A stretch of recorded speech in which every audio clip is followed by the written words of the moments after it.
Hello, नमस्ते प्रिय मित्रों।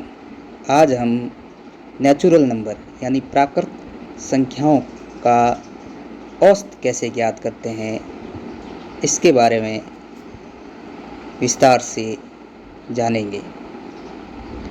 प्राकृत संख्याओं का औसत अलग अलग तरीके से सम प्राकृतिक संख्याओं, विषम प्राकृत संख्याओं, प्रथम प्राकृत संख्याओं, इन सब का औसत अलग अलग तरीके से, अलग अलग मेथड से, फॉर्मूला से ज्ञात करते हैं।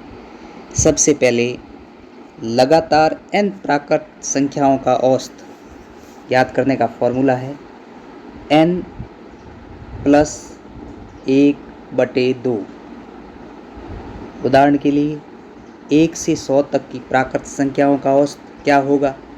1 से 100 तक की प्राकृत संख्याओं यानी n बराबर 100 और औसत का फॉर्मूला है n प्लस 1/2। इस प्रकार प्रथम 1 से 100 तक की प्राकृत संख्याओं का औसत होगा 100 प्लस 1/2। 100 प्लस 1 101/2। 101 में 2 का भाग देते हैं तो उत्तर आता है 50.50। इस प्रकार प्रथम 1 से 100 तक की प्राकृत संख्याओं का औसत आ गया 50.50। अब प्रिय मित्रों, n सम संख्याएं प्रथम अर्थात प्रथम n सम संख्याओं का औसत क्या होगा? Formula n plus 1। अब उदाहरण के द्वारा हम समझेंगे। मान लीजिए प्रथम 1 से 100 तक की सम संख्याओं का औसत क्या होगा? अब प्रथम 1 से 100 तक की संख्याओं में सम संख्याएं कितनी होती है? 50, अर्थात n बराबर 50 और n सम संख्याओं का औसत होता है n प्लस 1। तो 50 सम संख्याओं का औसत होगा 50 प्लस 1 बराबर 51। समझ में आया प्यारे मित्रों?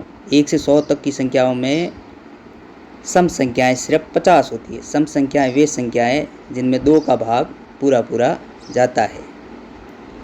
अगला इस पर आधारित सवाल है प्रथम n विषम प्राकृत संख्याओं का औसत। तो प्रथम n विषम प्राकृत संख्याओं का औसत n यानी जितनी वे संख्याएं होगी उतना ही उनका औसत आएगा। कैसे? उदाहरण के लिए 1 से 50 तक की विषम प्राकृत संख्याओं का औसत बराबर, तो 1 से 50 तक विषम प्राकृत संख्याएं कितनी होगी? 25। विषम वे संख्याएं जिनमें 2 का भाग नहीं जाता और 1 से 50 तक कुल 25 ऐसी संख्याएं हैं जिनमें 2 का भाग पूरा नहीं जाता। अतः n बराबर 25। तो कुछ ऐसे ही महत्वपूर्ण सवाल लेके हम आपके समक्ष दोबारा उपस्थित होंगे। गणित के कुछ महत्वपूर्ण सवाल, n प्राकृतिक संख्याओं का औसत, सम प्राकृत संख्याओं का औसत और विषम प्राकृत संख्या का औसत, इसके बारे में हमने आज समझा। आगे भी ऐसे महत्वपूर्ण टॉपिक लेके हम आपके सामने उपस्थित होंगे। तब तक के लिए नमस्ते। इस चैनल को सब्सक्राइब ज़रूर करें। धन्यवाद।